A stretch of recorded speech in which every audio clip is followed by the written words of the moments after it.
আজ রান্না করলাম পাবদা মাছ। পাবদা মাছটা যেভাবেই রান্না করি না কেন আমার ছেলে খেতে খুব পছন্দ করে, তাই আজ ওকে আমি পাবদা মাছের ঝোল রান্না করে দিলাম।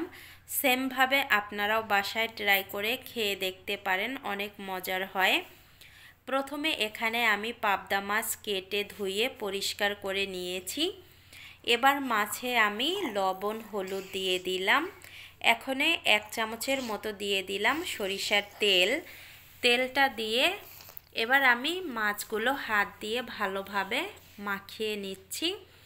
তেলটা দেওয়ার কারণে মাছগুলো একটু কম তেল ছিটবে। আর পাবদা মাছ, পাঙাশ মাছ এগুলোতে কিন্তু অতিরিক্ত তেল ছিটে। এই তো আমি ফ্রাই প্যানে তেলটা গরম করে নিয়েছি। এবার এক এক করে আমি এখানে 4 পিস পাবদা মাছ দিয়ে দিলাম ভাজি করার জন্য। 3 মিনিটের মতো জাল করে নিয়েছি। এখন এক এক করে আমি মাছগুলো উল্টিয়ে দিচ্ছি। আর মাছগুলো সাইজে একটু বড়ই ছিল, এজন্য সবগুলো মাছ একসঙ্গে ভাজি করা যায়নি। মাছগুলো ভাজি হয়ে গেছে।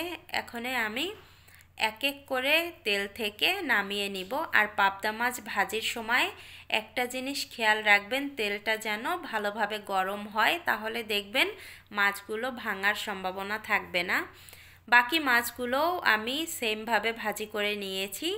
এই তেলের মধ্যে রান্নাটা করে নিব। ফোড়নের জন্য দিয়েছি কালো জিরা, আর এখানে দিয়ে দিলাম পেঁয়াজ কুচি। পেঁয়াজগুলো আমি ভাজি করে নিব 2 মিনিটের মতো।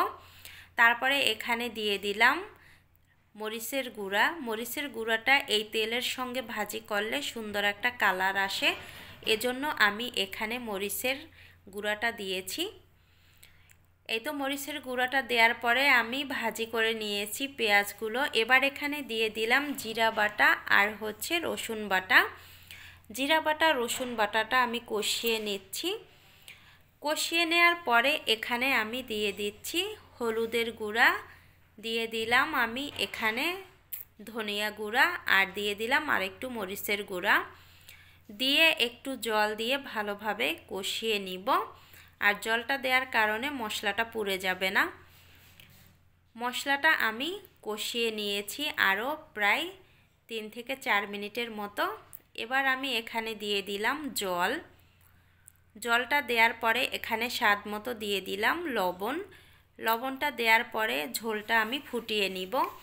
যখনই ঝোলটা ফুটে গেছে তখন আমি এক এক করে মাছগুলো দিয়ে দিলাম। মাছগুলো দিয়ে কিছুক্ষণ জাল করে নিয়েছি। এবার উপর দিয়ে একটু ধনিয়া পাতা কুচি দিয়ে আরও কিছুক্ষণ জাল করে নিব।